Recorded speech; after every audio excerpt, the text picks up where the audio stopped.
La mañana del 17 de marzo de 1972, Eduardo Monzón entró a la comisaría del barrio de Villa Soldati, con una expresión que el oficial de guardia describiría después como entre náusea y pánico controlado. Monzón, empleado ferroviario de 43 años, casado y padre de 2 hijas, era conocido en el barrio como un hombre tranquilo, de rutinas predecibles y temperamento estable. Llevaba en su mano derecha un paquete envuelto en papel encerado manchado de sangre, y en la izquierda una pequeña bolsa de plástico transparente que contenía algo que brillaba débilmente bajo las luces fluorescentes de la dependencia policial. Cuando finalmente logró hablar, después de varios intentos fallidos donde las palabras parecían atascársele en la garganta, dijo simplemente: «Compré esto ayer en la carnicería San Martín. Mi esposa lo encontró esta mañana, al preparar las milanesas para el almuerzo».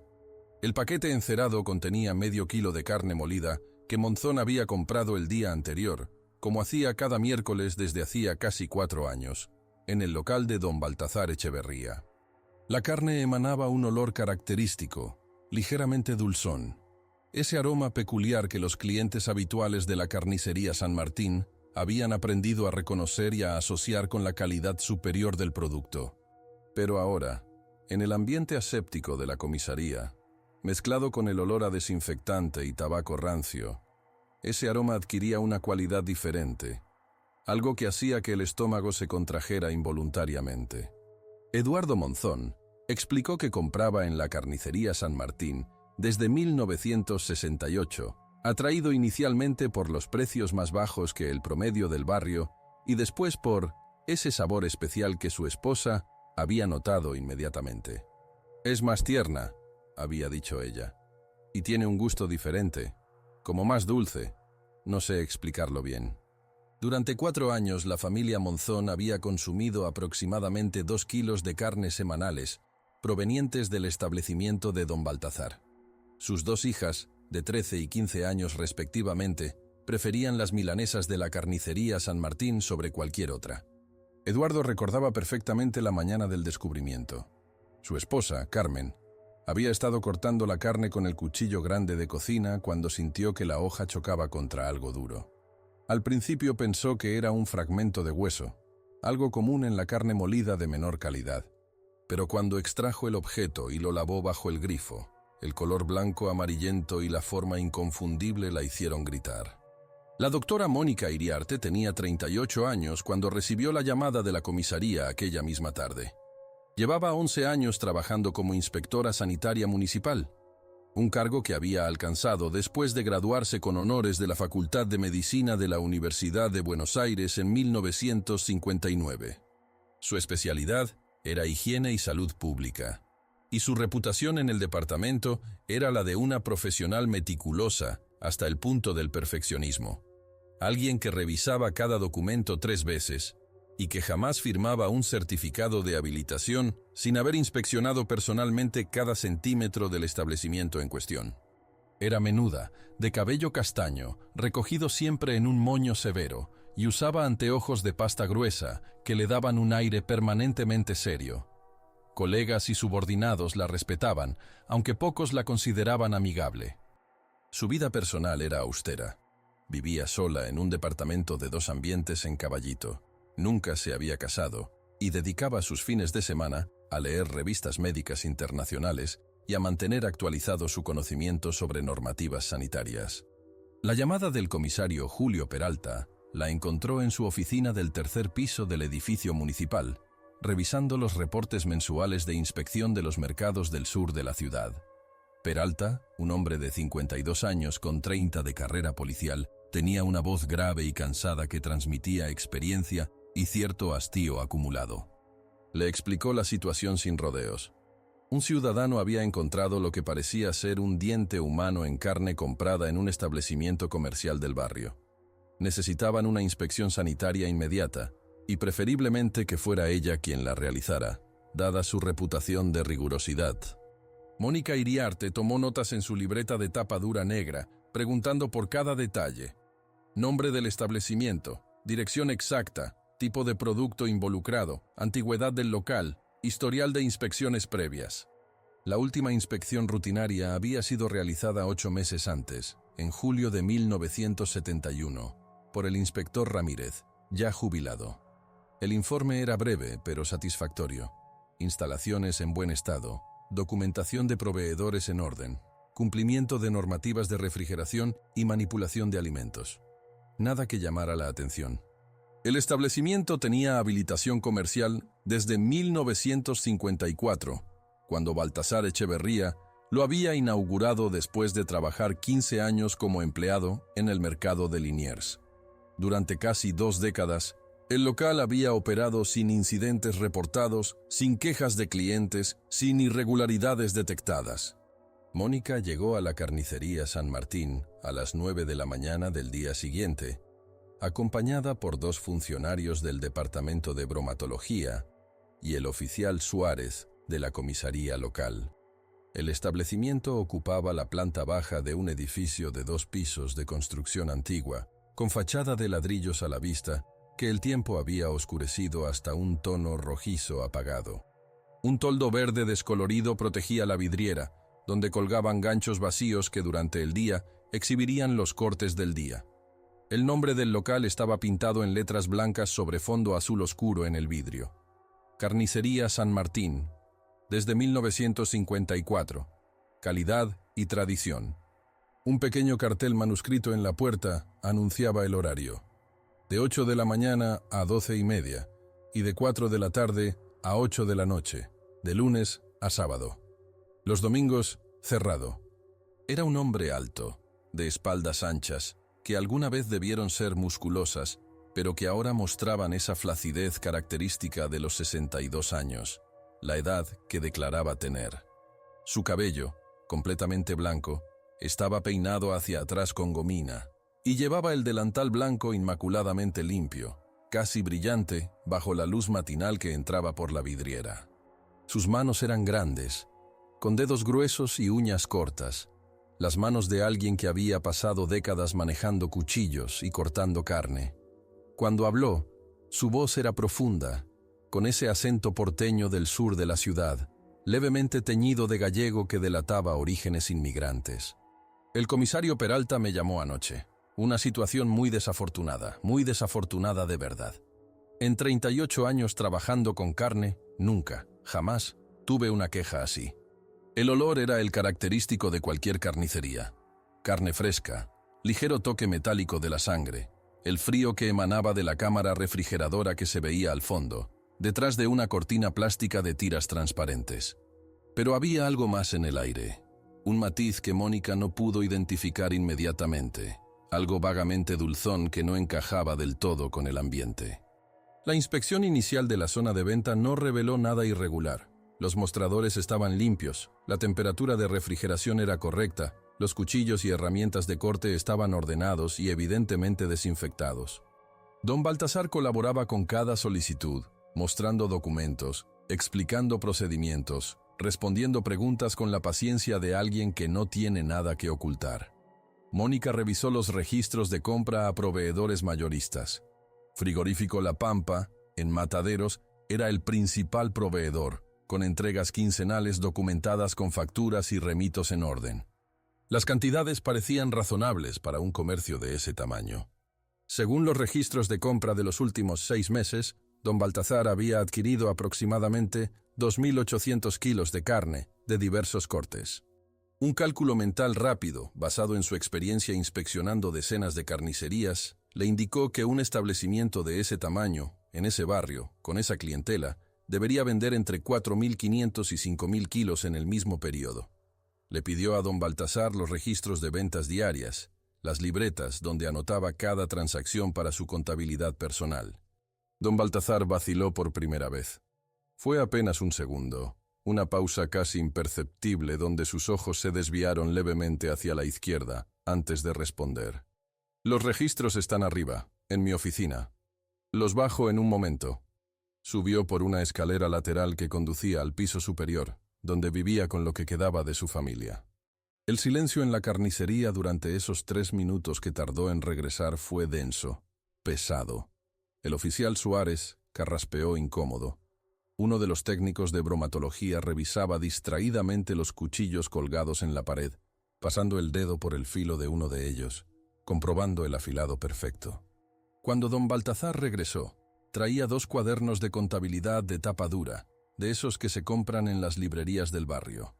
Mónica los revisó página por página, con esa lentitud metódica que caracterizaba su trabajo.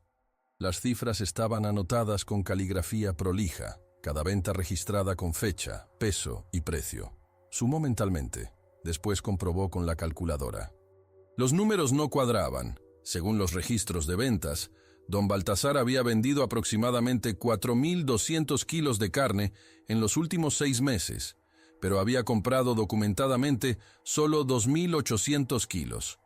Una diferencia de 1.400 kilos, aproximadamente el 40% del volumen total comercializado. Una diferencia que no podía explicarse con pérdidas por manipulación, huesos o desperdicios, que en el mejor de los casos representaban el 10 o 15% del producto. Necesito que me explique de dónde proviene la carne adicional. Proveedores más pequeños, productores directos del interior, gente que me vende sin factura, ya sabe cómo es. Precios mejores, producto de calidad. Es la única forma de mantener los precios bajos para los clientes del barrio. Pero algo en la forma en que don Baltazar lo dijo, en cómo evitaba el contacto visual directo mientras hablaba, encendió una alarma en la mente de Mónica Iriarte.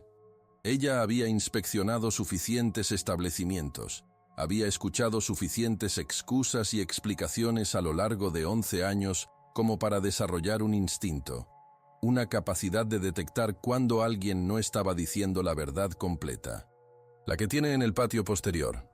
Mientras don Baltasar y el policía subían las escaleras, Mónica se acercó a la cortina plástica que separaba la zona de venta de la parte posterior del local.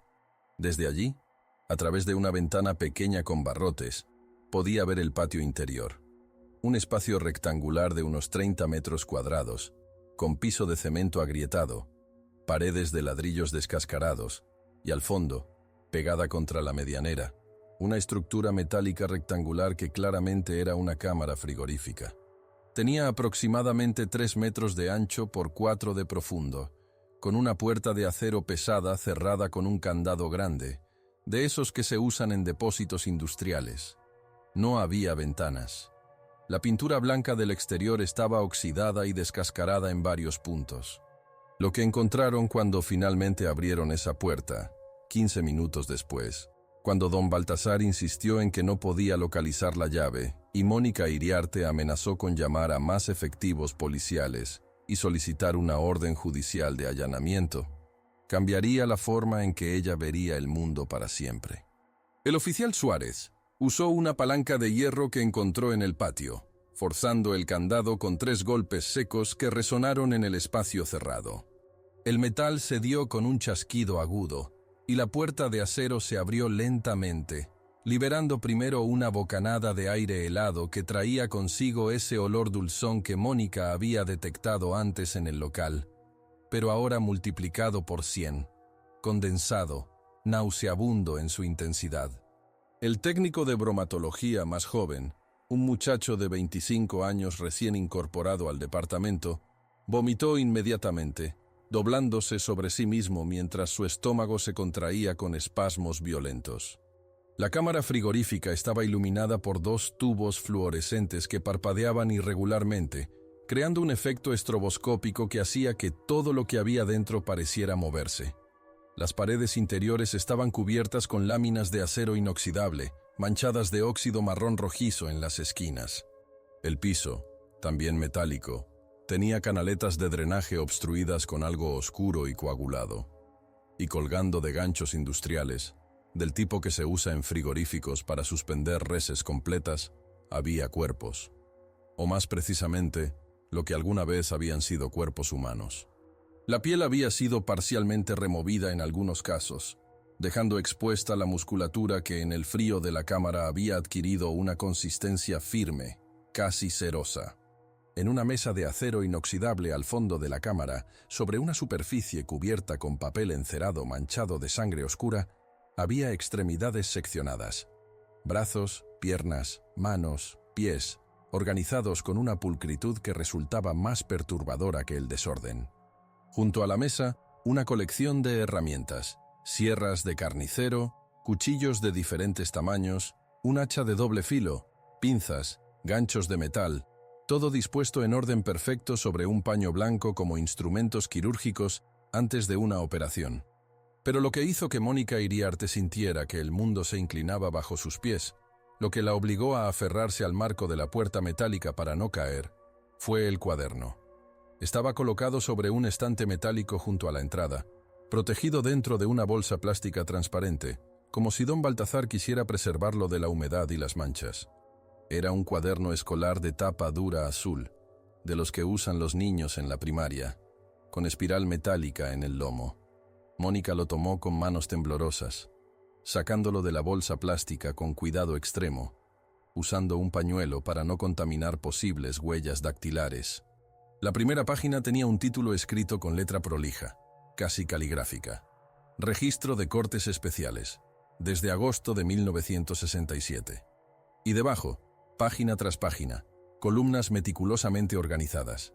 Fecha, nombre, peso inicial, peso neto después del procesamiento, cortes obtenidos, clientes que habían comprado cada porción.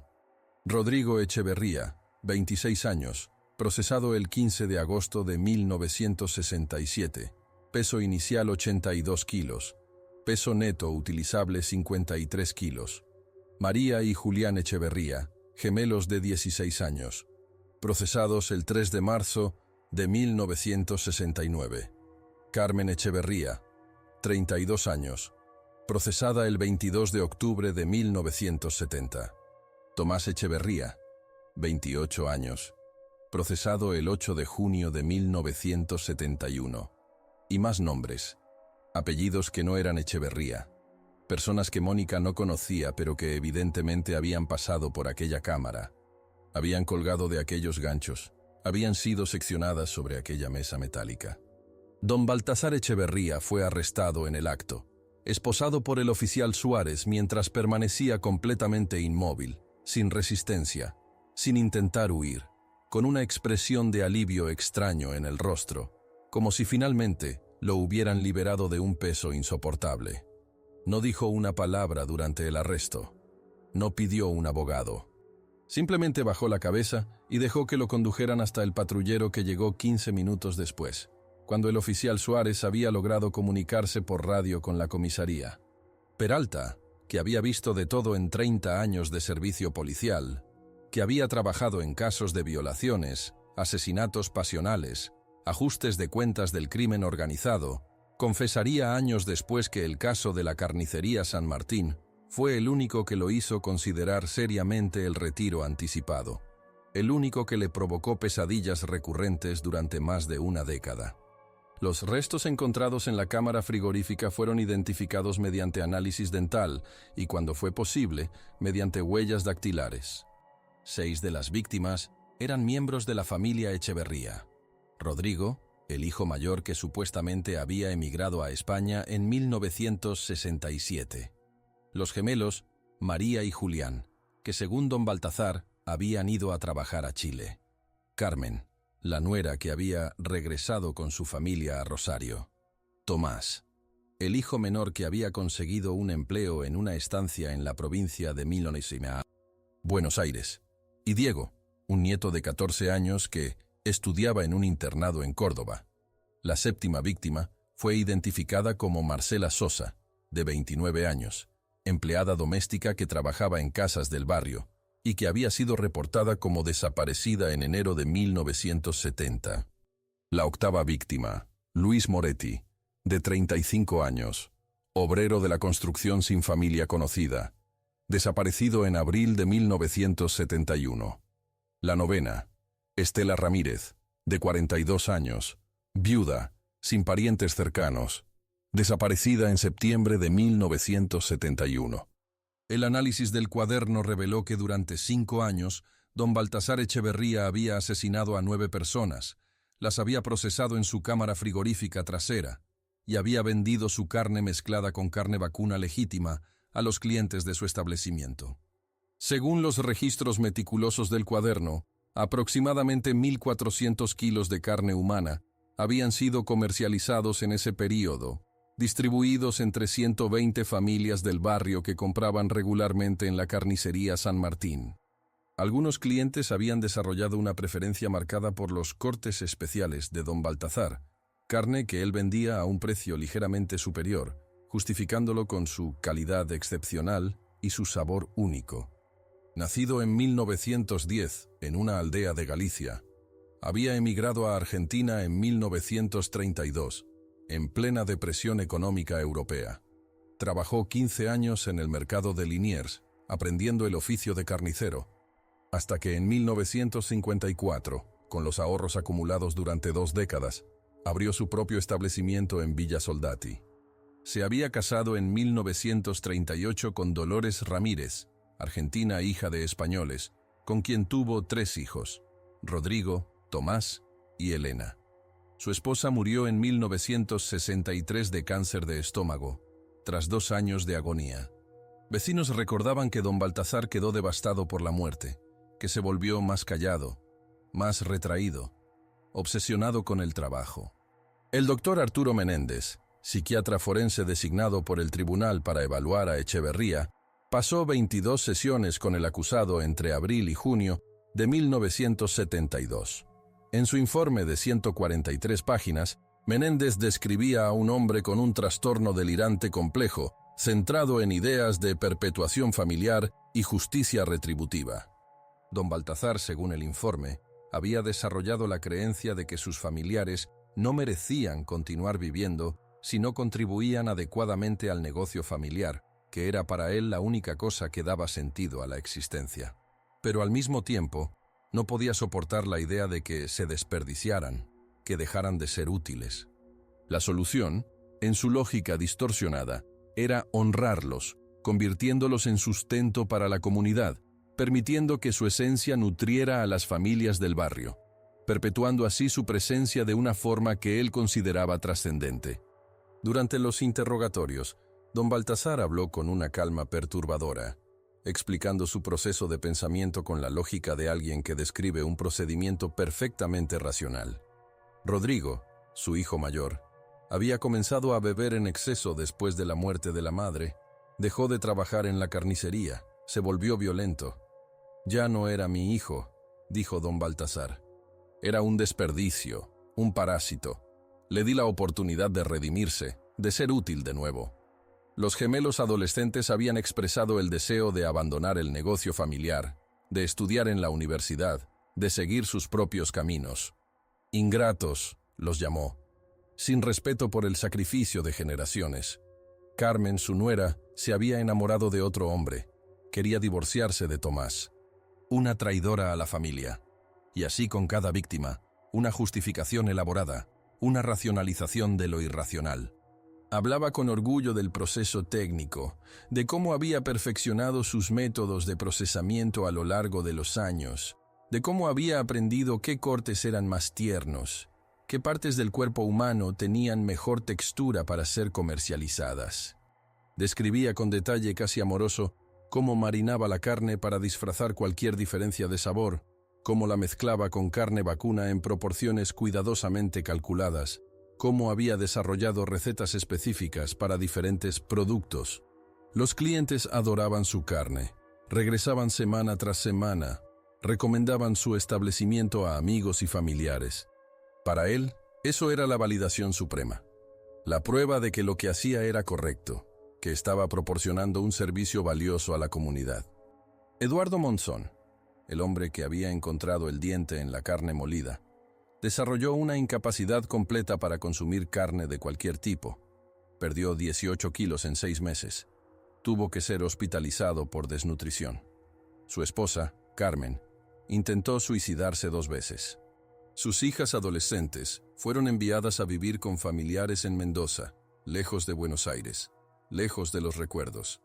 La fiscalía, representada por el doctor Héctor Ramallo, argumentó que la meticulosidad de los registros, la planificación cuidadosa de cada asesinato, la capacidad de mantener una fachada de normalidad durante 5 años, todo eso demostraba plena conciencia de sus actos y de su ilegalidad.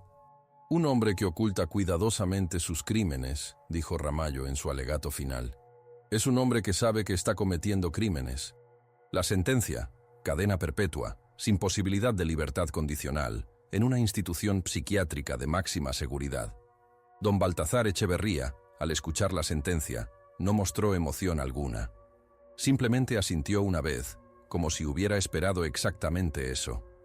La carnicería San Martín fue clausurada permanentemente el 24 de marzo de 1972, apenas un día después del descubrimiento.